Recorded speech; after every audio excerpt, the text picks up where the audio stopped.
Awal ini ya, tapi intinya banyak pihak yang ingin Bang Yos turunlah di dalam satu situasi seperti ini.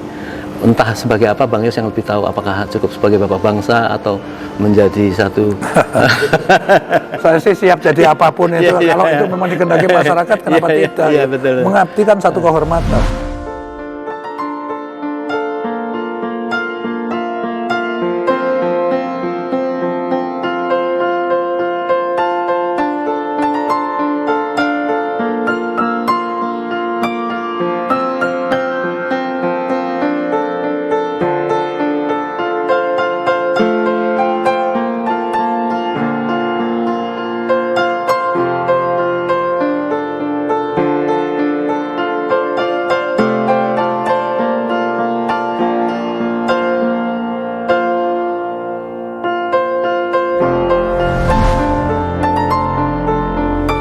Bismillahirrahmanirrahim.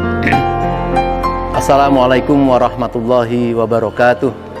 Subhanaka la ilma lana illa ma 'allamtana innaka antal alimul hakim. Asyhadu alla ilaha illallah wahdahu la syarikalah wa asyhadu anna Muhammadan abduhu wa rasuluh. Kami atau kita pada siang hari ini merasa sangat berbahagia dan bersyukur sekali bisa berada di suatu tempat yang sangat agung ya, yaitu di Museum Sutioso Bang Yos. Atau kita kenal nama museumnya Museum Bang Yos. Nah, kita ingin mengajak seluruh masyarakat untuk melakukan satu gerakan-gerakan yang sangat soft, tidak terpancing oleh situasi-situasi yang sedang di tengah-tengah masyarakat terjadi keruncingan pertikaian.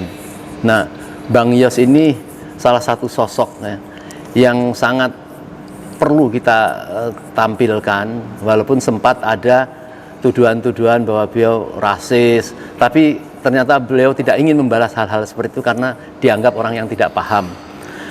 Kami terlalu banyak yang ingin kita tonjolkan dari Bang Yos, mau berangkat dari mana? Tapi kita mau berangkat dari sesuatu yang cukup dikenang masyarakat secara luas, yaitu tentang JIC, Jakarta Islamic Center. Suatu tempat yang memang menjadi problem bagaimana terjadinya satu prostitusi yang sangat besar, tetapi bisa disulap oleh beliau itu menjadi sebuah tempat Jakarta Islamic Center itu, dan yang sampai sekarang itu menjadi monumental ya. Nah, sebelum kemana-mana, saya kepengen ada penjelasan dari Bang Yos. Nanti kita akan bercerita tentang isi museum, dan ini menggambarkan bagaimana karakter seorang Bang Yos ya, sampai bisa memimpin lama, kemudian sekarang nampaknya harus bicara sedikit di tengah-tengah situasi seperti ini. Nah, kita ingin Bang Yos bercerita dulu lah tentang bagaimana perjuangannya, atau mungkin ada tantangan-tantangan pada saat ingin merubah satu tempat prostitusi yang sangat luas menjadi yang seperti sekarang ini, Jakarta Islamic Center. Mungkin itu dulu Bang Yos. Ya, Om Lim, terima kasih ya. Sempat hadir di tempat saya ini. Gitu. Jadi yang pertama tentu saya mau cerita museum ini dulu ya. Tempat ini memang saya bikin sebuah museum. Intinya museum ini adalah sebenarnya sebuah biografi yang menceritakan waktu Sutioso kecil bagaimana ya, anak desa, ya serba kekurangan lah karena ayahnya guru SD, ya saudaranya banyak kali 8, pengen pintar semua, rada susah lah itu ya. Tetapi saya meyakini itu bisa terjadi seperti ini karena perjuangan yang luar biasa dari orang tua kita, terutama ayah saya lah. Kecuali guru, dia juga bertani, dia juga beternak ya. Dan dari ternak dan bertani itulah bisa survive kita, dan bisa menyalurkan anak-anak kan pakan ke kota, ya bisa jadi mahasiswa. Kakak saya ya, kakak saya ada yang jadi perwira marinir, saya sendiri juga di angkatan darat, bisa seperti ini. Itu luar biasa, bukan saya tetapi bagaimana perjuangan saya. Tentu Sutioso kecil ini juga mengalami perjuangan untuk survive ini juga sangat luar biasa lah. Ya ibaratnya sesuatu yang nyaris tidak mungkin lah. Tetapi karena punya kemampuan yang keras, ya, kita punya niat yang kuat, ya, dan kita selalu berdoa kepada Allah, gitu. Ya, kita bisa jadi seperti ini. Ya, dengan melihat museum ini, memang saya bangun khusus untuk anak-anak milenial, ya, anak-anak sekolah, gitu, supaya mereka termotivasi. Karena keadaan mereka sekarang ini, semiskin-miskinnya anak sekarang ini, masih susah saya pasti.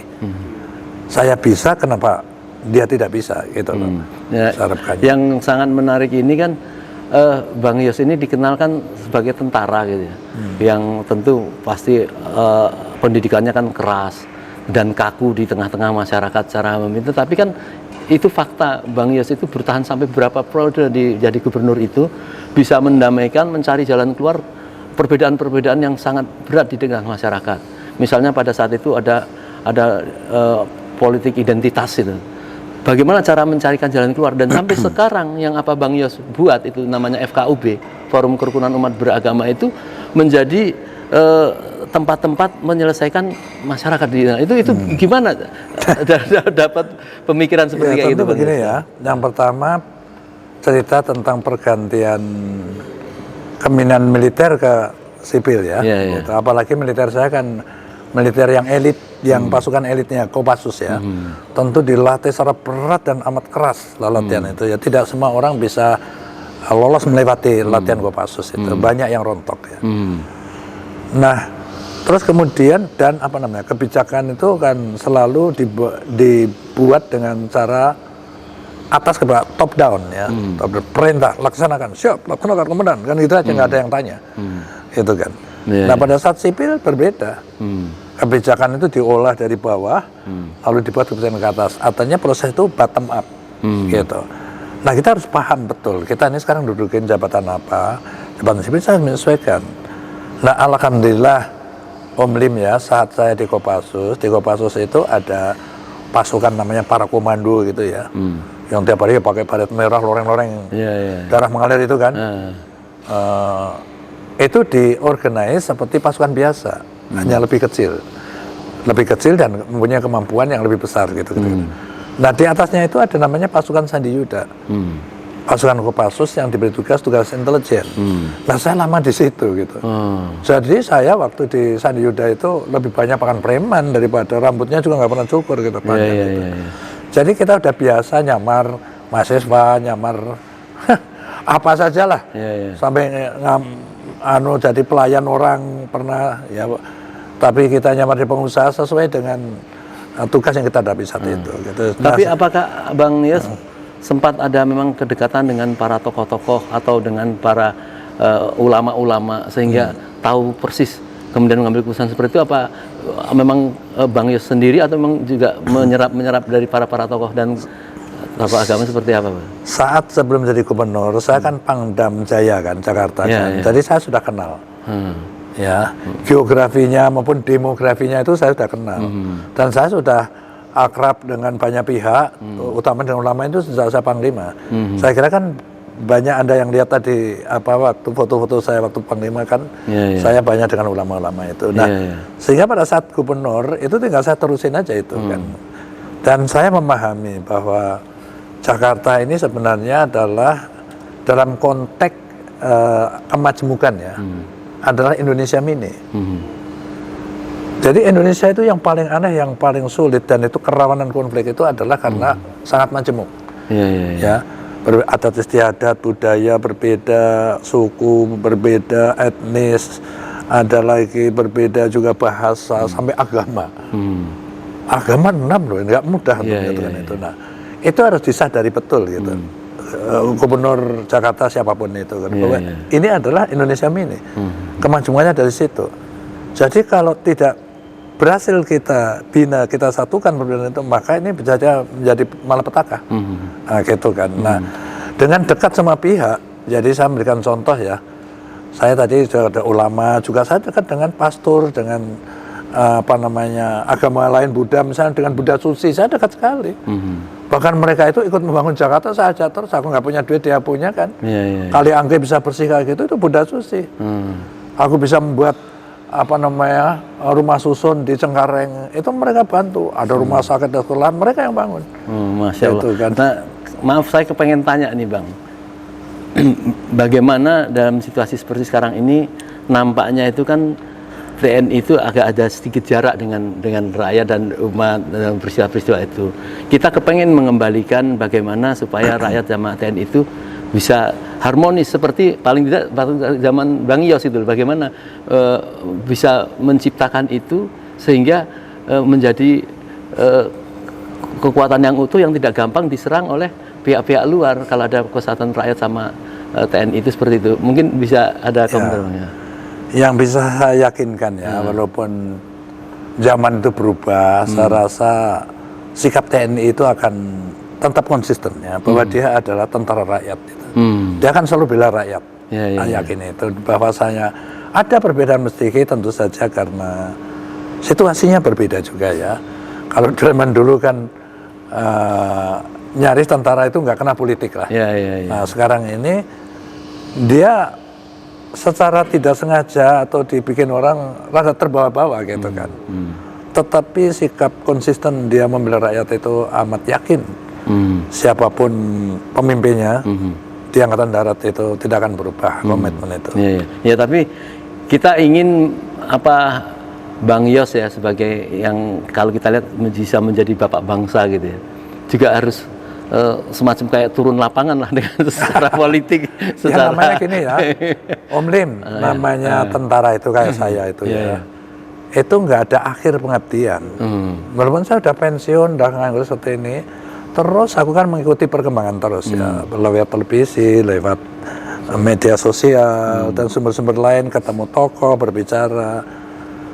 Ya akhirnya kita tahu kan sebenarnya apa sih yang terjadi, gitu, dan harus bagaimana. Tentu kita paham lah itu ya. Oleh karena itu saya sendiri kalau diperlukan, ya kalau diperlukan diminta, tentu saya tidak akan pernah menolak kalau untuk membangun negeri ini lebih baik, gitu kan. Ya kita memang tidak menjabat ya, tetapi memang alhamdulillah kita punya pengalaman, gitu kan, pengalaman panjang. Karena saya mengabdi negara ini saya hitung adalah 42 tahun, ya, 30 tahun di TNI, 10 tahun di birokrat sebagai Gubernur Jakarta, lalu 1 tahun di Badan Intelijen, dan 1 tahun saya di perusahaan negara, BUMN, pernah 1 tahun lah, gitu. Nah, artinya komitmen itu udah kuat ya, karena aku sudah lama mengabdi, masa mau saya hentikan gitu saja sementara saya tahu, gitu. Artinya saya bahkan bertekad sisa umur saya ini nggak tahu berapa tahun lagi saya wakafkan terhadap negeri ini kalau diperlukan. Nah itu kita cukup percayalah. Tapi yang luar biasa itu bagaimana mempertahankan apa itu karakter gitu ya. Kita bukan hanya melihat apa keberhasilan Bang Yos dalam masa-masa terakhir ini dan bagaimana konsisten dalam berbicara. Dengan masuknya kita kepada museum ini, kita baru tahu ternyata perjalanannya panjang. Untuk orang bisa stabil di sini kan berarti kan dia harus mempunyai satu akar kepribadian yang sangat kuat. Ini kita lihat seperti itu. Itu saya kepengen Bang Yos cerita tuh tentang ternyata di masa kecilnya tuh menjadi orang kampung, melihara kambing, punya ketapel dan sebagainya itu. Itu apa ada kaitannya kemudian menjadi tenang, menjadi stabil? Itu gimana menurut Bang? Ya tentu ya, pada saat anak itu mengalami proses seperti itu ya, kemana-mana jalan kaki, sepeda aja nggak punya kan, lalu cekeran gitu, karena sandal jepit pun nggak punya kan. Lalu kalau malam kedinginan kayak gitu, itu melatih fisik kita, ketahanan mental kita. Itu secara tidak langsung. Coba bayangin dengan anak yang memang dari keluarga kaya kan, nggak pernah jalan kaki kemana, diantar mobil, nggak pernah kepanasan, ada AC di rumah, itu semuanya kan nggak pernah digigitin nyamuk, itu semua kan menjadikan ketahanan fisiknya menjadi lemah kan, beda dengan kita. Saya ya pada saat kelas 5 naik kelas 6, ya di kampung saya hanya sampai kelas 5 saja, kelas 6-nya tidak ada. Kelas 6-nya di kecamatan, jaraknya 4 kilo. Ngelewatin sawah, terus kampung, terus hutan, sawah lagi baru sekolah itu 4 kilo kalau ditarik garis lurus. Ya. Nah, celakanya lagi di kampung saya itu nggak ada mau lagi meneruskan ke kelas 6 karena harus jalan kaki seperti itu. Aku jalan kaki. Kelas 6 itu ya karena mungkin saya kelas 4 itu juga udah masuk SD kelas 1 itu kan. Saya katakan umur mungkin 10 tahunan lah gitu saja. Anak seberapa 10 tahun itu jalan sendiri jam 5 saya berangkat, nanti pulang panasan kayak begitu, kehausan, nggak pernah pegang duit itu. Itu kan melatih fisik dan tekad kita luar biasa. Akhirnya membuat saya penasaran. Aku harus lebih baik nasib saya bukan seperti ini gitu kan. Masya Allah. Kita bisa membandingkan ya. Kita lihat orang tua sekarang ya bukan salah, artinya dia mempunyai sesuatu, kemudian ingin mendidik anaknya, kepengen jadi jenderal misalnya, kan dia bisa create seperti itu, dari SD-nya dijaga, SMA-nya dijaga, kemudian sampai seperti itu gitu. Beda dengan seorang Bang Yos itu ya, yang ternyata kalau melihat dari latar belakang orang tua itu kan tidak pernah di-create orang tua ini supaya anak saya nanti jadi jenderal, itu tidak ada. Ini kayak ada tangan Tuhan yang menjaga. Dan saya juga sangat nyesel ya karena ayah saya itu hanya lihat saya berpangkat kolonel, gitu kan. Nah, ada satu kata-kata yang aku nggak pernah lupa ya, saat berdua gitu kan. Waktu itu saya pangkat letnan kolonel, ya. Nah, kakak saya nomor 1 itu wakil gubernur. Nah, wakil gubernur satu periode kan 5 tahun. Terus periode berikutnya wakil gubernur lagi. Nah, ayah saya itu nggak ngerti gitu kan. Kalau kebijakannya zaman Pak Harto dulu, seluruh gubernur di Jawa itu semua militer. Wakilnya boleh sipil. Nah, waktu itu kakak saya ditawarin gubernur tapi di Kalbar. Itu kira-kira apa Pak Harto punya sepertinya? Artinya begini kan, tiba-tiba beliau ngomong begini, pakai bahasa Jawa ya, ini saya Indonesiakan aja. Lah iya, kayak kakakmu itu kemarin jadi wagub, sekarang wagub lagi, gitu. Siapa ngerti kue yang gue sing jadi gubernur? Siapa tahu kamu nanti jadi gubernur? Kan kaget kayak saya langsung jawab, Pak, nggak bisa Pak. Saya militer Pak, saya nggak akan jadi gubernur gitu. Saya tentara Pak gitu. Nyatanya aku jadi gubernur apa nggak mau nangis aku. Masya Allah. Waktu yang tapi ayah saya kan waktu saya kolonel sudah meninggal. Ibu saya juga nggak ngelihat kalau anaknya ini sempat jadi jenderal segala macam itu kan. Pasti bangganya kayak apa ya. Yang anak desa, anak itu, guru SD anaknya 8 orang kan gitu kan. Ya. Nah, kita ingin apa itu banyak ada cerita lah ya. Masalah pengalaman perang di tim-tim, bagaimana perjuangan Bang Yos. Artinya orang mendapat jenderal yang betul-betul karena karena memang membela dengan benar. Beda dengan maaf nih, sekarang ini mungkin lapangan itu tidak ada, tetapi apakah itu kemudian dengan mudah orang berpangkat tinggi tapi tidak mempunyai satu sejarah yang seperti itu menyebabkan artinya kurang merasa dekat lah dengan masyarakat cara memimpinnya. Kalau menurut Bang Yos gimana? Enggak, Om Lim ya, ini kan hanya berdasarkan pengalaman saja gitu. Saya nggak bisa salahkan junior-junior saya kan, karena saat dia jadi tentara ini sudah tidak ada tempat yang bergejolak di negeri kita kan. Karena memang nah kalau saya masih banyak kan, letnan ada masalah komunis perbatasan di Sarawak sana kan, Kalbar kan. Jadi itu joint operation antara Indonesia dengan Malaysia. Nah, saya masih kebagian letnan itu dikirim ke sana.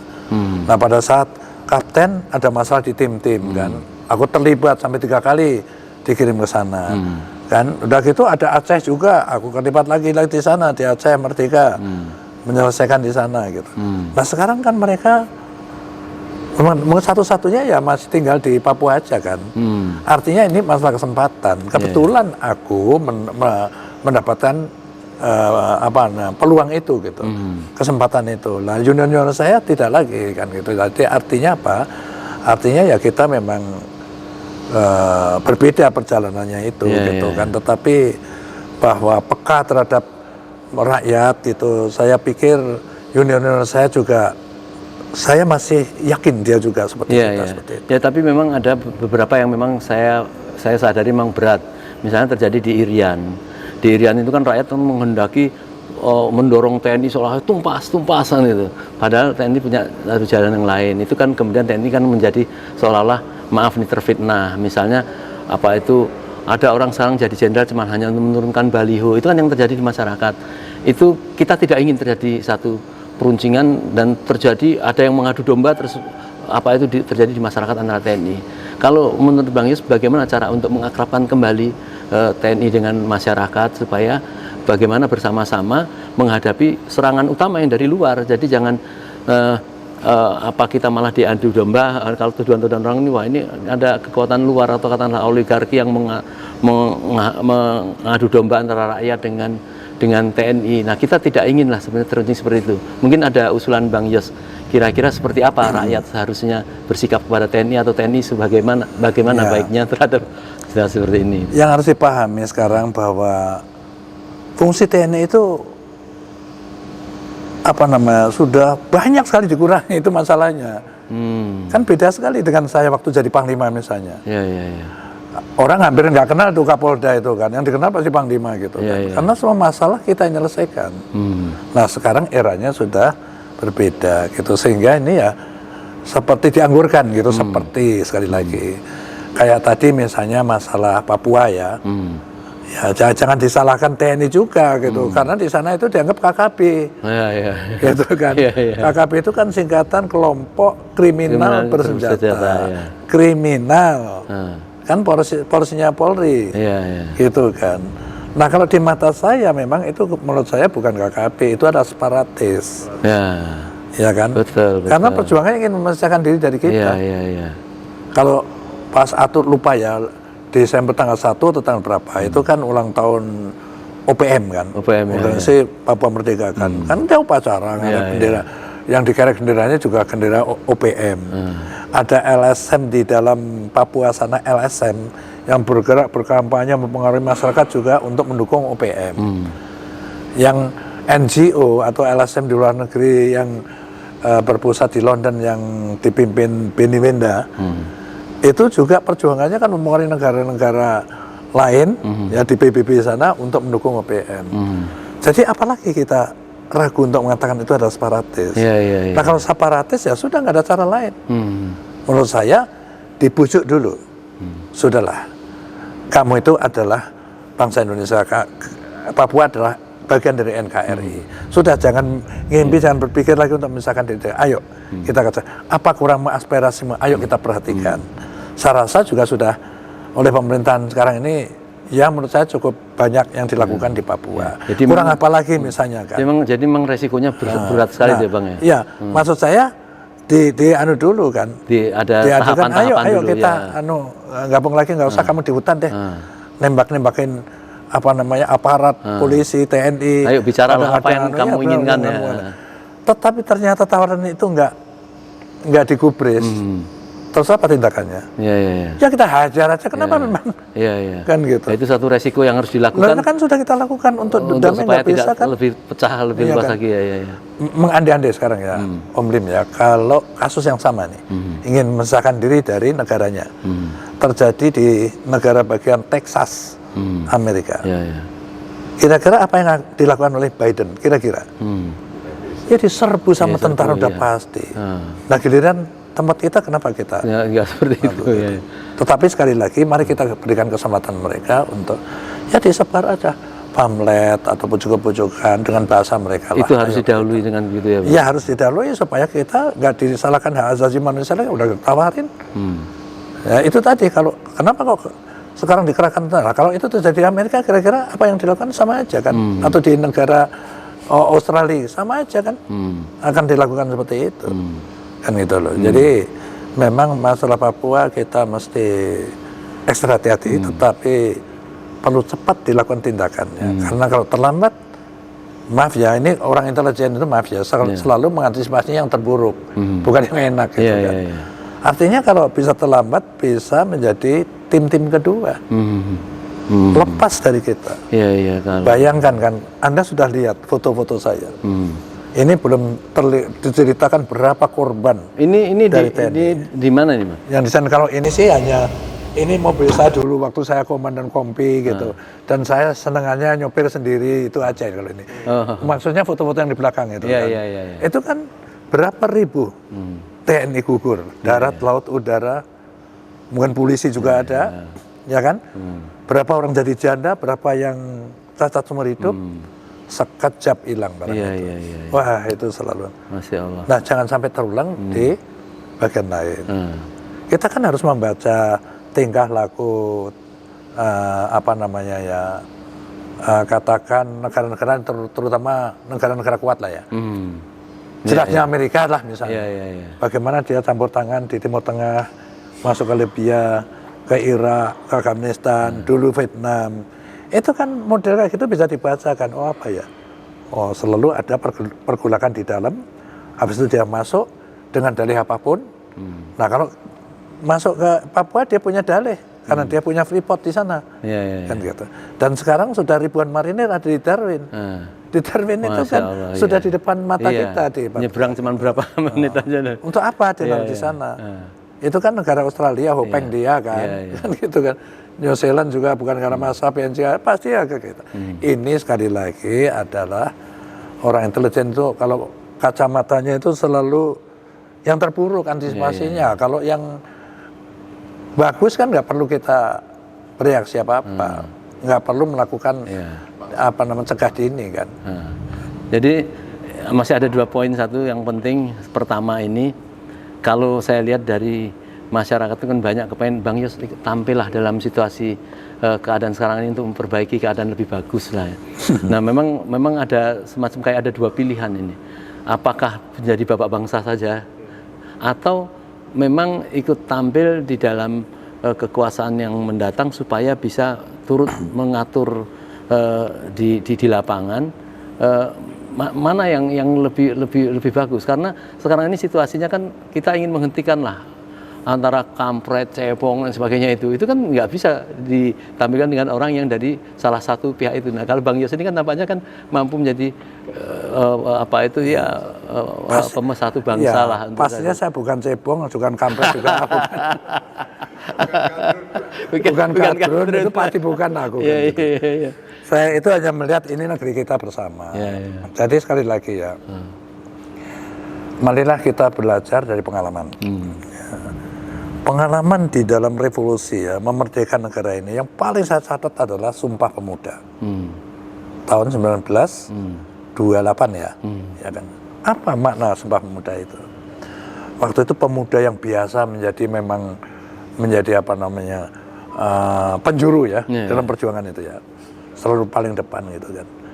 Menyadari dia, kenapa Belanda bercokol di Republik ini ratusan tahun nggak selesai ya, dan nggak bisa bahkan ada perlawanan kan, dari Kesultanan Kerajaan mulai dari Sumatera, Kalimantan, Sulawesi sampai Ambon, Papua, apalagi Jawa kan, Diponegoro dan sebagainya lah, melakukan perlawanan bukan tidak, tetapi nggak berhasil. Kenapa? Karena perlawanan itu sporadis, masing-masing sana gitu. Nah mereka sadar, mari kita bersatu sekarang, lupakan itu perbedaan. Yong Sumatera, Yong Jawa, lupakan itu. Kita adalah Yong Indonesia kan itu kira-kira. Kita satu bangsa, lupakan agama, lupakan perbedaan suku segala macam. Dan hasilnya dari yang tidak mungkin menjadi mungkin. Mana mungkin di dalam teori militer bambu runcing kok ngelawan senjata modern, tentara sekutu juga, atau Belanda yang diorganisir secara profesional, dilatih secara profesional, senjatanya modern untuk zaman itu. Kita hanya bermainnya bisa menang. Nah setelah bersatu, perlawanan itu serentak seluruh Indonesia, nyatanya kita berhasil. Nah itu adalah semalam sekali lagi. Kita perlu bersatu, lupakan perbedaan-perbedaan itu. Jangan lagi ke depan ada kampret, ada kadal, ada kadrun, ada kampret, kita adalah orang Indonesia semua. Tanggalkan itu. Oh ada Islam, ini aku Katolik, aku Buddha. Ya dari dulu kita memang diciptakan seperti itu, kan gitu. Inilah malah petaka kalau kita tidak menyatukan. ya kan? Ya, ya. Tetapi kalau kita bisa bersatu, itu menjadi kekuatan dahsyat. Ya, ya, ya. Hal yang tidak mungkin tadi saja menjadi mungkin. Ya, ya. Nah, di dalam membangun atau situasi sekarang menurut saya masih relevan. Ya, ya. Nah, itu tugas menyatukan siapa? Tugas pemimpin tentunya. Ya. Nah, kalau tadi ngomong Anda misalnya, aku ini harusnya bagaimana gitu ya. Sekarang ini masalahnya kan seperti ada koridor gitu ya. Untuk mengabdi kepada negara ini kan diatur oleh partai politik itu tadi kan, ya kan. Kan sekarang misalnya para capres-capres semua kan semua yang manggung semua kan bisa ditebak, kalau nggak gubernur pasti menteri kan gitu. Kan gitu. Nah, artinya apa? Om Lim nggak akan bisa masuk situ kan, kan gitu. Nah, jadi nanti saya kepengen ada closing statement dari Bang Yos, tapi ada satu hal yang perlu kami minta untuk menjelaskan. Ini sesuatu hal yang sangat tidak mudah menurut saya. Kembali lagi pada masalah JIC, karena kita ini kan kepada Jakarta Islamic Center, karena kita ini masuk di dalamnya dan merasakan bagaimana karya luar biasa ini. Bagaimana kalau dulu itu tidak? Ya memang tidak mudah. Nah, saya kepengen tahu apa latar belakangnya. Bagaimana ribuan pelacur untuk mengubah kemudian menjadi suatu Islamic Center yang kemudian melibatkan perubahan-perubahan mereka itu.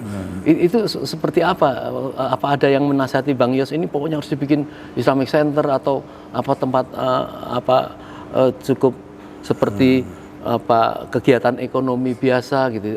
Itu bagaimana, Bang? Iya, sekali lagi ya, sejak saya ini memimpin itu kan dari letnan itu sudah memimpin kan? Satu peleton 30 orang itu kan. Jadi selalu saya pakai kata mutiaranya Sun Tzu itu kan. Kenali dirimu, kenali musuhmu. 1000 kali perang, 1000 kali menang. Gitu kan. Di militer cocok banget lah. Sebelum menyerang kan kita kenali betul pasukan saya kemampuannya seperti apa, pasukan musuh serta kekuatan kelemahannya di mana gitu, sehingga saya eksploitir kelemahannya itu kan gitu kan.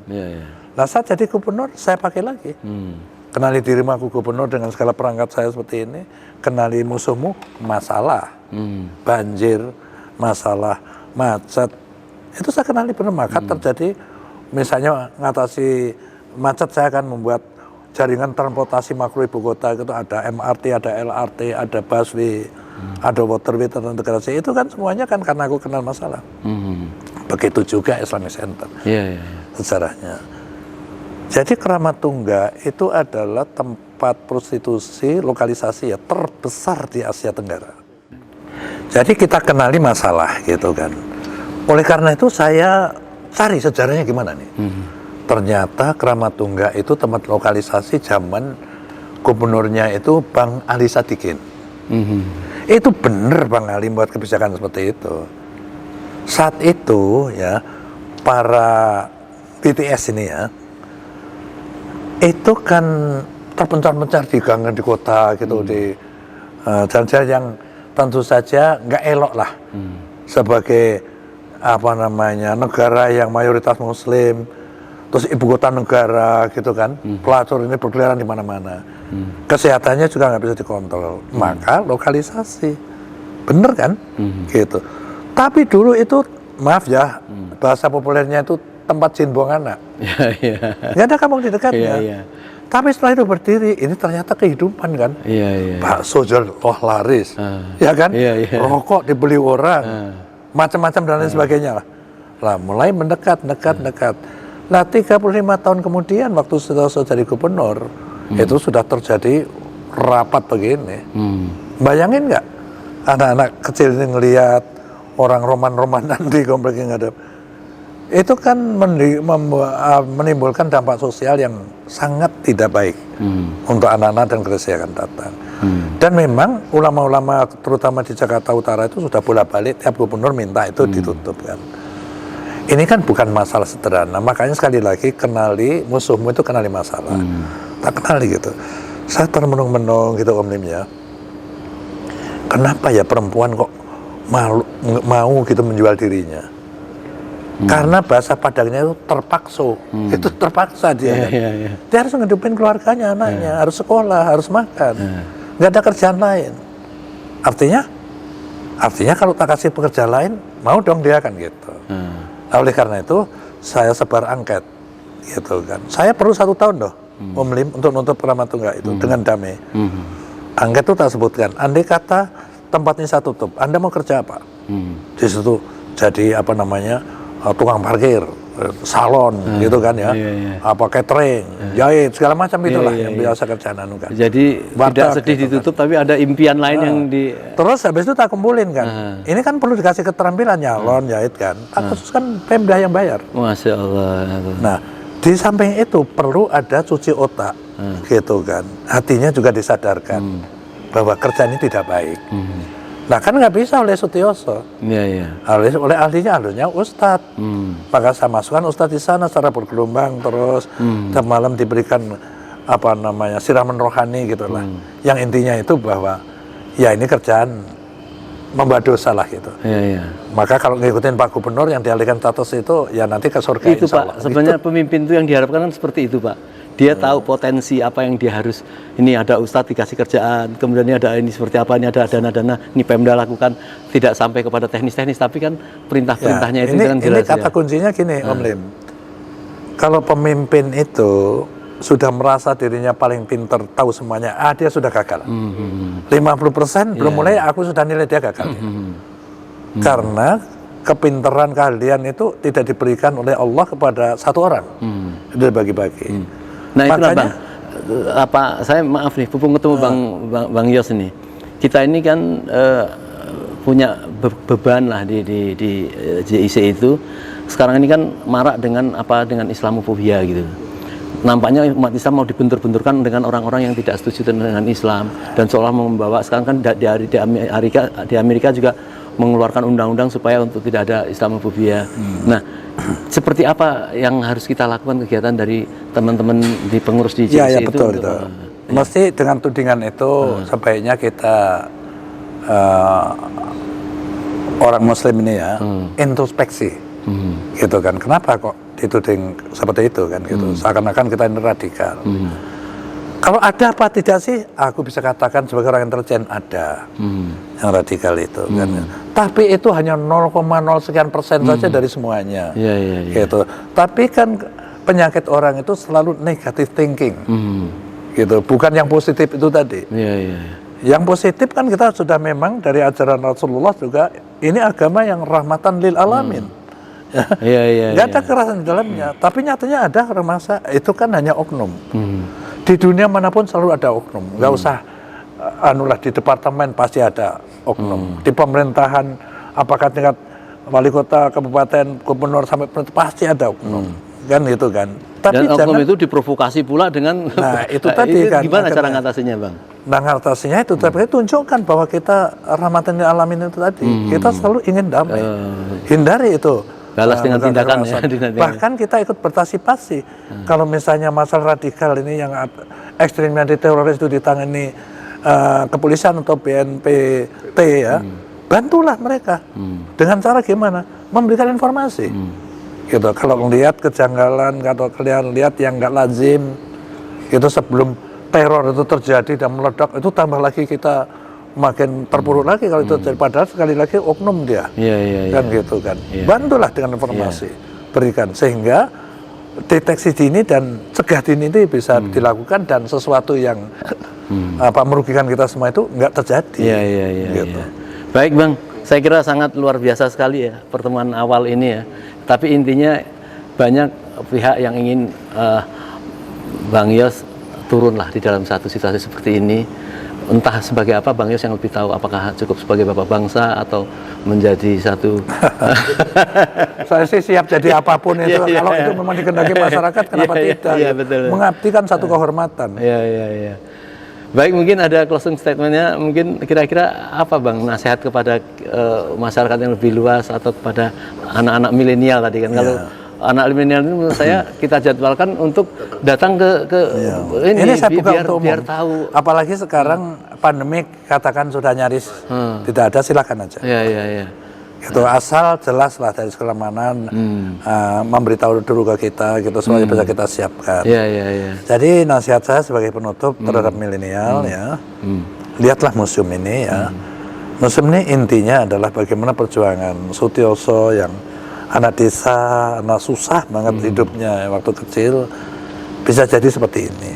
Artinya kamu bisa menjadi lebih dari saya kan, kira-kira kayak begitu kan logikanya gitu ya. Jadi kalau kita mau, kita punya tekad, ya kalau orang lain bisa, kenapa aku nggak bisa, gitu kan. Nah untuk masyarakat ya sadarilah bahwa kita ini memang diciptakan Allah negeri yang unik seperti ini kan. Dari masalah geografis, mana ada sih negeri yang pulaunya sampai 17.000 lebih, mana ada? Nggak ada kita ya. Sangat indah. Di garis ekuator artinya kita hanya punya 2 musim saja, ya kan? Musim hujan dan musim kemarau. Beda dengan yang ada, misalnya nggak usah jauh-jauh Jepang, Korea, apalagi Amerika, apalagi yang di kutub sana, udah menderita luar biasa dan tidak bisa berbuat apa-apa. Kita karena musim dingin. Kita beruntung dari demografis, ya nggak ada negeri seunik Indonesia ini ya. Kita berbeda adat istiadat, berbeda budaya, berbeda agama, berbeda bahasa, berbeda apalagi ya. Begitu banyak perbedaan kita. Ini adalah sebenarnya adalah kekuatan. Asalkan kita bisa bersatu seperti ini. Saya sudah contohkan tadi kan, pemuda, Sumpah Pemuda itulah contohnya. Tidak mungkin menjadi mungkin. Nah, pada saat kita membangun sangat diperlukan ini. Nah, mulai sekarang marilah selamatan bersama-sama gitu ya. Yang aku cebong, yang aku kampret, yang aku kadrun gitu. Duduk bersama. Ayo kita selesaikan masalah negara ini. Berikan solusi, saran-saran yang konstruktif kepada pemimpin yang lagi menjabat sekarang gitu. Jadi nggak ada lagi sekarang niat yang buruk dari kita. Kita akan rugi sendiri kalau kita tetap pilih. Justru itu kelemahannya. Persatu kita bisa teguh, kita kalau bercerai kita akan hancur sendiri.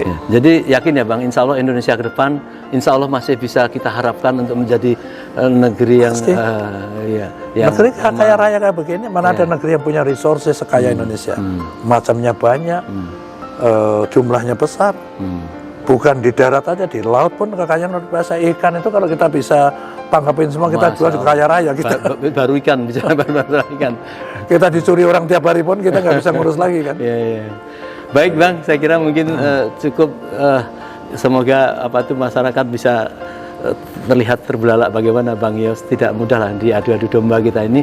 Semoga kita semua menjadi elemen bangsa yang membantu untuk mempersatukan lebih indah lagi Indonesia ke depan. Saya kira itu Bang, terima kasih pada siang hari ini. Bukan saja kunjungannya tapi luar biasa suguhannya ya. Ada pecel, tempe, makanan-makanan yang ini kan di desa kan makanannya ada desa gitu. Baik, saya kira itu Bang. Terima kasih. Assalamualaikum.